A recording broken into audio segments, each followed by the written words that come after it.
relevant to this item, but it does concern me that things are coming to Planning Committee and we are not seeing flood risk being flagged as a big enough risk by the relevant authorities.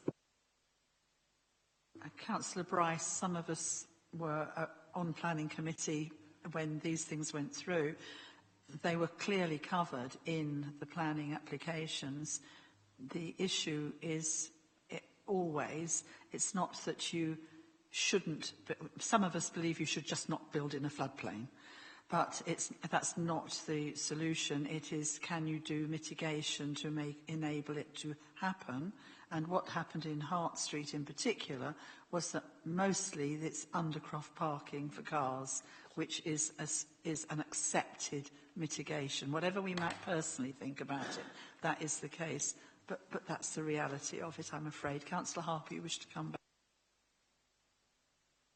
Yeah, it wasn't on Hart Street. It was about the fact that the solution for the Medway subway now is looks like the homework wasn't done when it was, a gyratory was presented to us, and it just strikes me as, have we pointlessly closed off the two high street subways, which have had a massive disruption to people coming from the other side of the river into the town for no reason whatsoever? The reason given for having to close those off was to do with flood alleviation and all the rest of it, but it now seems that that must at least be under question as to whether that's been effective or not.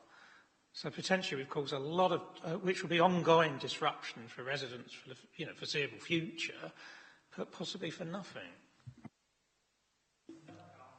I think we have discussed this adequately. Councillor Borton, forgive me, but did you indicate? Thank you. Ages ago. Yeah, Councillor Harper's right on Hart Street. It is mainly the undercroft parking, and actually there's a local issue there now about trying to perhaps make it Clifford Way a gated community, which ironically is being prevented, or the planners aren't very keen on the idea because of the flood risk, which is kind of ironic, but there you go. I do think, to be honest, Madam Chair, based on the discussion we've had, there are a lot of unanswered questions, whether that be down in Yalton and Collier Streets, whether that be over the issues at Hart Street, or whether that be over the issues at Medway Street that Councillor Cox mentioned as well. So I just wonder whether it would be possible to perhaps defer this report for a meeting, to come back to hear from the Environment Agency and perhaps Kent County Council as well, because they've got to answer a lot of the questions that we've posed before we're able to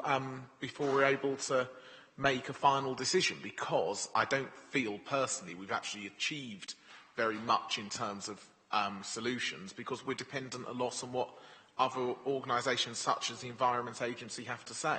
So that's just sort of something I'd like to put on the table based on the discussion we've had so far. I think it's been suggested that we request the Environment Agency to come to the next. No, it might not be the next meeting, but the one after. Can you just clarify that?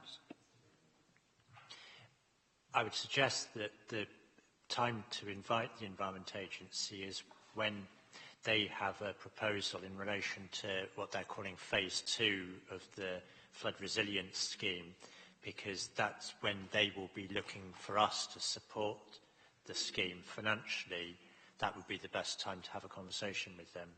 So, but that's quite a way away then, isn't it, at the moment? And I think some of the issues that have been raised here tonight, I think councillors would actually like to be able to have the Environment Agency in front of them. So then in that I think we've got a reasonably flexible forward plan for this committee, haven't we? So I will let you come back, Councillor Borton. Is it agreed, members, that we ask them to come before then to actually talk through some of these issues?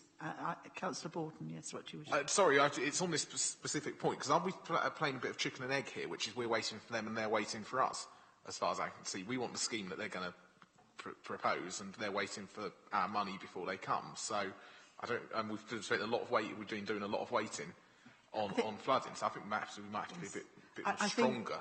I think this is where the confusion arises with having got the three things all on in the one set of papers. if I can put it that way. The issue that's been raised, and is really quite a serious one, about the town centre and what's happened with two being blocked off, you know, all that technical sort of side of things. I think we do need the people who are real experts. It's not fair on Mr. Green or sorry, is it Miss or Miss? Miss, thank you. I ought to know by now. Or Miss Stroud to actually give. They can't give us technical details like that. So whoever the appropriate person is to come back and advise us and talk to us about that, we will endeavour to get to come and speak to this committee. That's that one. At the appropriate time, we are going to have some information about what we need to do with the Moat Park issue. That will come back as a report to this committee. And then as Mr. Green has suggested, it's probably appropriate to have the Environment Agency regarding the Yalding issue and Marden issue when we're at a point where they are actually going to say, we want your money, because we want them to, we need to know that they've actually covered all the options. I do think what would be helpful for this committee, though, in view of what Councillor McLaughlin said, is to understand how many of the residences that have been looked at can have the remediation